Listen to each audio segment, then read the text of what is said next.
The views expressed in this interview are those of the individuals and do not reflect the official policy or position of the U.S. government, the Department of Defense, the U.S. Navy, or the Naval Postgraduate School.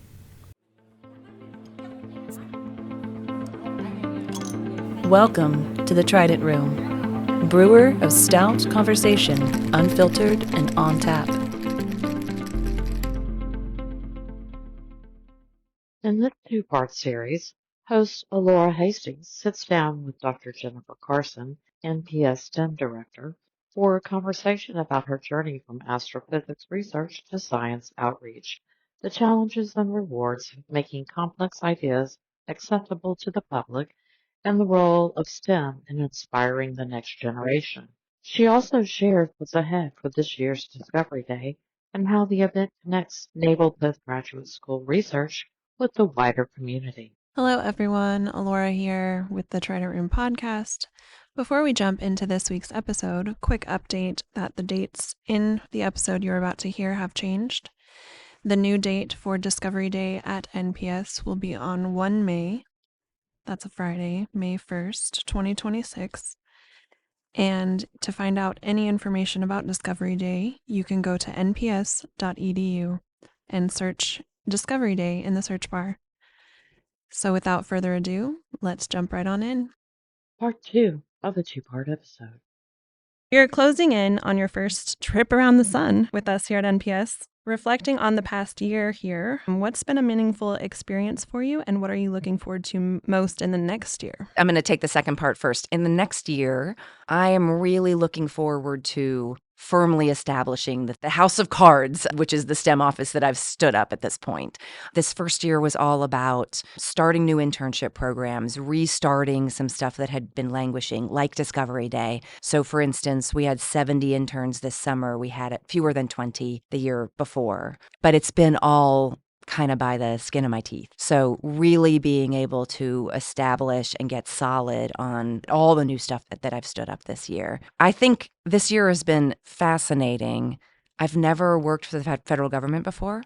I've never worked for the military before. So I've been in academia basically my entire career. So I feel very comfortable with the professors. I didn't know anything about the military. And it's been a wonderful education to meet the students here. I've loved meeting the students. I actually got to teach physics class here before I started as a STEM director. So that was terrific to be able to meet the students. And just to learn about all the naval relevant, fascinating research that's going on here. That's been terrific this year. Well, with that, I'd like to talk about Discovery Day, if that's all right with you. What is Discovery Day and what is the main goal of the event? Discovery Day is historically the main STEM event that NPS puts on for their K-12 outreach event. Its main goal is to inspire the next generation of naval STEM professionals. So that's it in a nutshell. It's evolved over the years, and we were only able to do it, NPS, was only able to do it one time since the pandemic, and that was in 2022. But for many years, it was annual, and part of what I'm hoping to do is make sure it's an annual event going forward. So you said the typical people who attend this are K through 12 students from the community. What could they expect to do or see at Discovery Day? This year, I'm targeting middle and high school students. So the invitations are only to middle and high school students. Historically, it's been younger students, but one of the House of Cards things that I stood up in the spring was a series of new activities. And then I invited smaller school groups, maybe 30 to 60 people, to come and do these activities in a structured setting. Those were all middle and high school activities. I decided, because I was charged with figuring out where NPS STEM should focus its efforts, and I decided on older kids for several reasons that I think are worth considering. One, we do advanced research here. We have these incredible lab facilities, but with such advanced research, it makes sense to plug into an older age. Also, these students can then funnel into our internship programs, which start with high school and go through college and graduate students, et cetera. And so it sort of becomes part of the pipeline that we're creating at NPS. Whereas if you get them in third grade and then you don't see them again until high school, that makes it a little harder. So for several reasons, I've decided to start with middle and high school students. And since I have this now new suite of STEM activities, that's what I want to foreground on Discovery Day. The activities include building a speaker. So you can build a paper speaker that we then plug into a radio and it works. And one tweak I'm hoping to do later is to get adapters so they can plug them in phones, because I'm sure that will make them use them much more. Yeah, and they'll show them off to their friends and say, hey, look what I made. Exactly. So that one has a takeaway. You can take your speaker with you. I'll give them the adapter when we have the phone adapters, and they become our ambassadors. Then they're the STEM ambassadors. Every time they show their friends or their family this new thing, it's like, ooh, how'd you make it? And they at least retain a little bit. They have to explain it. So I feel like that's sort of the gift that keeps on giving, this speaker. Right. And then all the friends are like, Mom and Dad, I want to go to Discovery Day next year. And it lives on. That's right, exactly. They can fly drones in a structured activity where we also, and I should say, every activity that we do includes a discussion of the naval research relevance. So we talk about, like, how does this relate to what we do in STEM generally and what we do in Navy research in particular? But NPS does so much with autonomous vehicles in all media, space, air, water, the boundary between water and air. We run the gamut for autonomous vehicles. And so drones seemed like a natural thing to incorporate. So they learn how to fly them. They also see pictures of and sometimes live models of real drones. And then they do obstacle courses, they do relay races, that sort of thing. We have drones that have VR headsets so they can really see what it's like if a Navy operator has to move a drone using just a VR headset, which happens. And then they also, just for the younger kids, have the lower tech ones where they're just using a joystick. They are analyzing beach sands because I wanted there to be a whole array of different fields represented. So oceanography and meteorology has created this sand analysis lab. Oh, and I bought these little robots called Spheros. They're just little spheres. Have you seen them? They're great. And you code them with block coding. So coding is another thing that is fundamental to all disciplines. So the speakers teach you about physics. Spheros teach you about coding. To me, physics and coding are fundamental to everything else. Learning block coding is just like a Lego way of coding where all you have to do is figure out the logic. You don't have to figure out the syntax. So it's a great gateway into coding. So those are some of the activities. That's amazing. And I can see why you didn't open it up to kindergartners with the drone flying. That sounds entertaining yet disastrous at the same time. Yes. I may work younger as I build things. So once I have middle and high school kind of solid, then I may see how we can move to younger ages. But the idea, I don't want to sound discouraging of anybody else's STEM program, but the idea that someone comes in and cuts construction paper, glues something together, and learns something about science and technology is fallacious. It's just not how you learn. Maybe there's a reason why this Discovery Day didn't stick as an annual thing if that's all it was in the past. And again, not poo-pooing on anybody's parade, but if people aren't excited to come back year after year, then it's not going to be sustainable. And some people were excited to come, but what they expected was that their kids would run around and see cool gadgets. Like, oh, cool, there's a big flying thing there. But to me, that's not STEM either, because they don't necessarily know anything more about science when they leave. I actually, almost in another life, worked at a science museum. And so we were always thinking about edutainment, right? Like, how do you actually educate people, but they don't even realize they're getting educated because they're having so much fun? And that's what these STEM events need to be. They are unruly. They're acting like they can never act in the classroom. And they're building a speaker, and they're creating working code. They're really doing something solid in that time. Right, where they don't even realize that they learned how to code. They just know how to do it. Exactly. And the next time they see a Sphero, and then they put something in the program, and someone says, oh, where'd you learn to code? And they're like, I don't know how to code. Yeah. I like that. Oh, one more activity, can I say? Yeah. Oh, of course. And this is a new one. I just bought these 3D printing pens. So 3D printing is another thing we do a lot, tons of advanced manufacturing. It's very hard to create a 3D printing activity because you send the thing to print, and then like 12 hours later, you have a dinosaur. And possibly just one part of the dinosaur that you have to...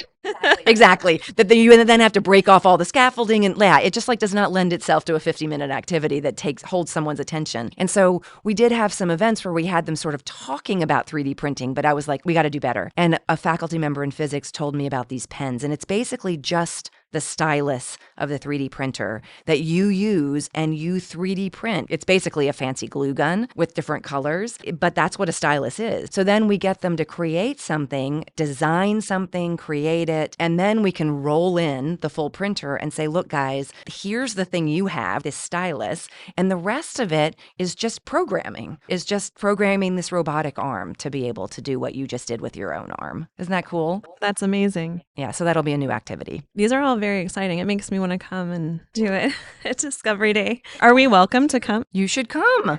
Oh, volunteer. Oh, volunteer. Yes. If I wanted to come volunteer for Discovery Day, how would I do that? We need people to facilitate all of these activities I've been talking up, and the activities sort of intimidate you or they don't interest you. That we also need ambassadors. We need people to set up and clean up. Ambassadors will welcome people, show them around, orient them. We need all kinds of help. We have almost 1,000 students signed up to come to Discovery Day, and registration doesn't close until Friday. I'm actually really hoping no one else signs up. It'll probably be about 1,000. So that's a lot of help that we need.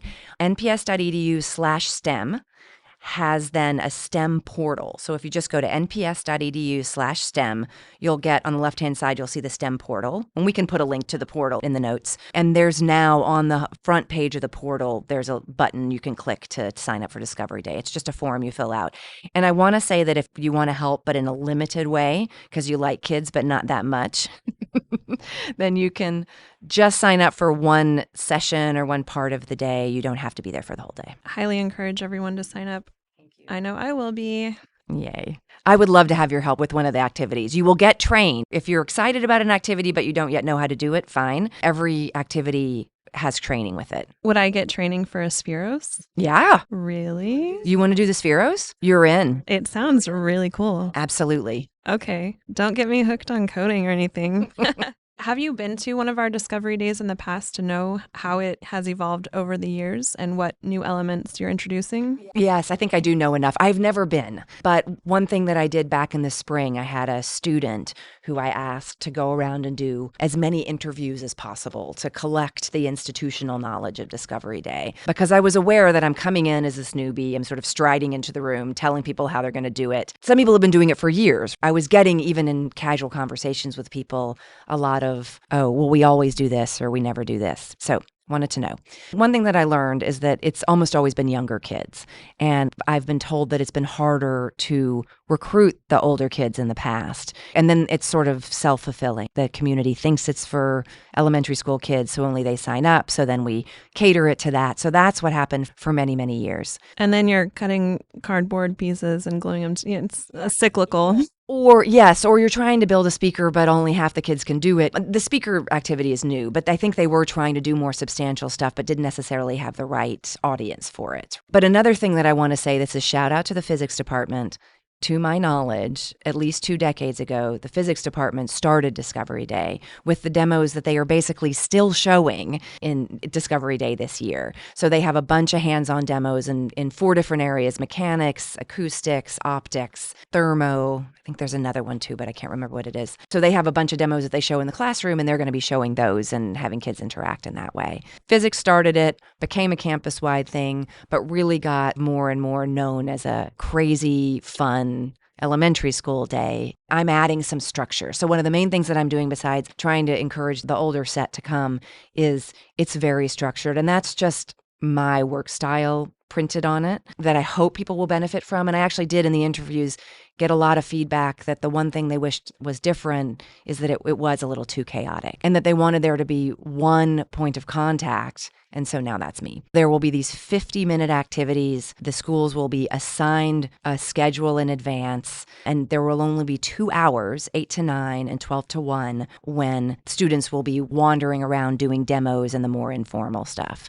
So 8 to 9 when they're arriving and 12 to 1 when they're eating lunch. There will be a bunch of demos set up in the quad, but the rest of the time it'll be activity periods. That's amazing. With that structure, do they have specific times and places that they're supposed to be, or is it free wandering? They can walk up to a demo, try something out, and then go somewhere else? 8 to 9 is when people are arriving. So we just realized we needed to have demos there because it's going to take a long time for all the kids to get off the buses.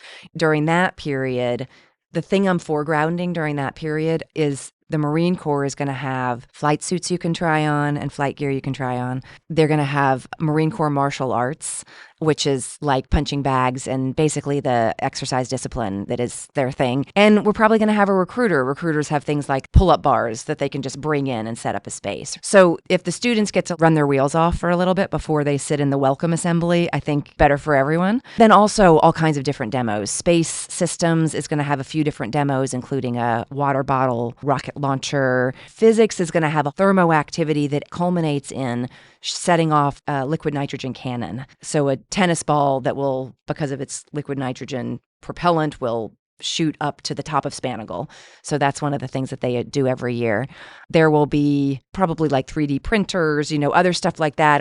Some of our equipment will be just moved out into the quad. CAVR has autonomous vehicles that they can move out that are for demo purposes. There's this Aqua Quad and a Scan Eagle and some stuff like that they're going to have on demo. So a combination of them walking around and just being shown something, being able to participate somewhat, and the physical element, which they don't need 50 minutes of, they can just get in a one-off kind of thing. And they can participate in that part as much or as little as they want. So if the kids need a break and they just want to go and sit on the lawn for 50 minutes and have an actual break between their activities, they can also do that. But then for the rest of the time, the chaperones will be given a schedule of the 3 activities. There are 3 activity periods. Everybody's just going to get to do 3 activities. It sounds plenty. I think any more than that, and you're kind of pushing the limits on what to put in their brains and take home with them. Yes, agreed. There's just one thing I wanted to add along the lines of making this an event that's worth NPS's time. We want Discovery Day to be an event that both the community and NPS benefit from. And so the community gets to know what happens on NPS, what kind of research happens at NPS. The community also finds out about internships and furthers that commitment. They also find out what naval careers are open. And so that affects people of all ages. But the thing that I haven't mentioned that I want to make sure I do is that almost all of our activity facilitators and many of our demoers also are students in uniform. And this was one of the most successful parts of the spring events that I did, because these kids have an unusual opportunity to meet mostly uniformed officers up close and personal and see how friendly they are, how knowledgeable they are. One thing I'll never forget is I was co-facilitating the speakers activity with one of our officer students, and somebody said something about something anime related, which completely went over my head because I'm not of that generation. And he had an in-depth conversation with them about this anime thing. And I could just see this kid was sold not just on this role model, but on everything that he represents, because he didn't know that a Navy officer would also have his passion for whatever they were talking about. Those connections, I watch it happen all the time. These students feel like they're friends with these facilitators by the end. And because they're in uniform, the facilitator tells them to be quiet, and they're quiet. It's this combination of just enough authority, but also just enough approachability. And that is irreplaceable. And they see them in their element. They see them talking about STEM. So it's not like, oh, that's nerdly, or that's somebody I could have a beer with when they get to be of age. But a Capri Sun. A Capri Sun with thank you. Exactly. I'm sure that's what they're thinking.